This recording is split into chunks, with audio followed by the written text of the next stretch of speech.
So who remembers this little indie game? In this video I'm going to be earning all the achievements and getting the secret ending on Fez, a bit of a cult classic indie game that started a big indie game craze way back in 2012, being roped into the same group as other fantastic indie titles such as The Binding of Isaac and Braid. They even made a film called Indie Game the Movie featuring these games and the developers' struggles during the creation of them. These indie games are also huge milestones in the success of indie games as we know them. There are just 12 achievements in this little gem, and they involve a bit of story progression and a lot of exploring, along with QR codes to scan and puzzles to work out to find codes that you enter in-game by moving, jumping and rotating the world. A lot of these codes are just ridiculous, so I received help from the lovely Steam community. Once you enter the codes though, you receive anti-cube collectibles and can open secret doors. They are absolutely necessary for 100%, or in this case, 209.4%. Let's journey into the world of Fez. We play as Gomez, a strange little humanoid fella, and he's just chilling in his village like any other day. But after reaching the top of the village, we encounter strange goings on, and are whisked away to a strange place and confronted by a cube that speaks a strange language. And a 3D cube in this 2D world? What? We are gifted the magical Fez, and then we rotate the world, delving into 3D. Spamming this a couple times seems to murder our cube friend as it splits into 64 cubes, consisting of 32 cubes and 32 anti-cubes. There are also red cubes, maps and artifacts to collect too. Once the world crashes like a PC, we reboot and wake up again, but this time we have the Fez. Now before we venture into the world, we need to explore and collect cube bits. 8 of these bits form a cube, and when I nab my first cube, I also nabbed my first achievement with it, which truly marks the start of this achievement journey. There are 4 main hubs in the game, each with a portal for travelling to other hubs you find, and also for returning to them once you've travelled to the end of our hub's connecting areas. We start at the Sky Blue hub and aim to collect every cube and cube bit possible before moving on to the next hub area. It's as simple as that. I mentioned entering codes earlier, if you remember, which may not have made much sense at first, but here I entered a code by pressing various keys and an anti-cube popped up out of nowhere, adding to the collection. The anti-cubes also count towards opening doors too, so if you grab these as soon as you can actually progress through the game faster. And for picking up this anti-cube, I earned 2 lovely achievements at the same time. More of the same next, I went back to Gomez's village and entered another code, and this anti-cube gave me the cryptographer achievement. Now to explore the wonderful world of Fez some more. I grabbed my first map piece from a chest, which was needed to help me with a puzzle later on. No achievements for maps unfortunately. Later on I entered a code which opened up a secret door within a tree trunk. After climbing precariously into a tree that acted like the TARDIS, I was led to another chest containing the next artifact. There are 4 artifacts to find with an achievement tied to each of them. Once you fetch enough collectibles, black holes decide to spawn in across the world, sucking you in and almost instantly killing you. This game is very peaceful though, there's no real penalty for dying, they're just an extra obstacle in the way. There are all sorts of weird places and rooms in Fez, including this absolute trip fest, which was really annoying to traverse.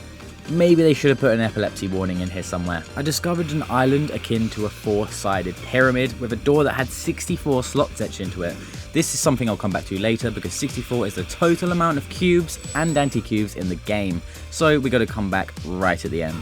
There are loads of fun and creatively designed puzzles in the game, such as ringing the sides of a bell a certain amount of times to spawn an anti-cube, or building Tetris blocks to match an image. Gomez is stronger than he looks. After much more exploration and the completion of around 2.5 of the 4 hubs, it was time to wrap up the first playthrough. It's better to finish the game relatively fast because once you complete it, you unlock New Game Plus and a code that allows you to fly, making the cleanup way faster. I said 2.5 hubs because I half completed the sewers hub just so I could progress to the end of the game. We get a nice Mario reference as we enter this gloomy but very stylish hub. Although they call this a well, it's clearly just a Mario pipe. Well played. The sewers aesthetic really reminds me of older platformers. Going into this game fairly blind, it was a nice surprise to see all the references and different styles added into the game. There's clearly a lot of love for retro video games, especially platformers, cleverly placed into Fez. On my way to the 32 cube door, which paved the way for the finale, I had to open up this 8 cube door first, revealing just a single area but a really cool and once again beautifully crafted one, a neon city. I did not expect anything like this to be in the game. It all looked like happy clappy grassy areas before. All there was to do here was to find and enter each door and grab the cube bits inside. Still a very cool and pleasing area that I could chill out in though. And there was a cheeky anti-cube to find here as well. After saying goodbye to the neon city and the relaxation of the rain falling down, it was time for the 32 cube door back the way we came. Now, I'm not completely familiar with the story and I'll admit it confused the hell out of me, But things definitely get weird. We stumble across a large village with tons of people just like Gomez, except they all speak a strange language known as Fezian. After exploring and trying to talk with the natives, I grabbed all of the collectibles I could find and headed into the next door. After entering, you end up in a large room gazing up at a huge Stargate. Well, the developer definitely liked his retro, what a throwback show. Anyway, when I activated the Stargate, it seems to take you to a place I could only describe as a moon, because when you enter the Stargate and get teleported there, you are then in low gravity and can jump super high to scale this huge structure and reach the portal at the top. I don't even know the explanation for this. Entering the portal marks the end of the game, so essentially only half the cubes are needed for completion.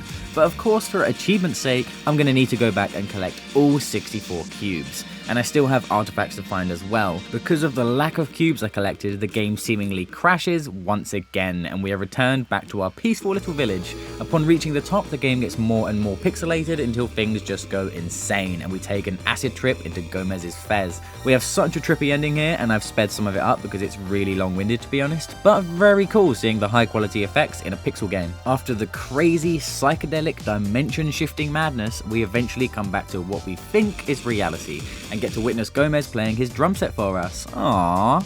And then it's finally time for the achievement to pop for completing the main story of the game.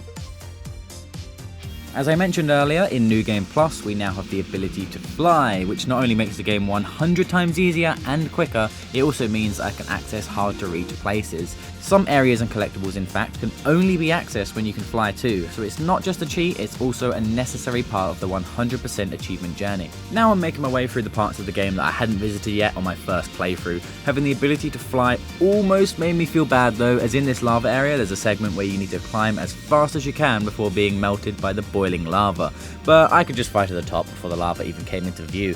The next few achievements on my radar were coming up shortly, as I eventually reached another of those well-crafted areas that made me sit back and appreciate the work.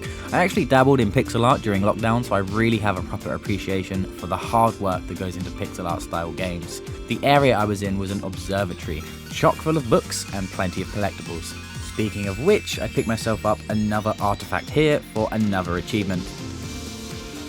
On the way to the next artifact, I stopped in an area with a huge clock, and this was an extremely interesting place with a whopping 4 anti-cubes to collect.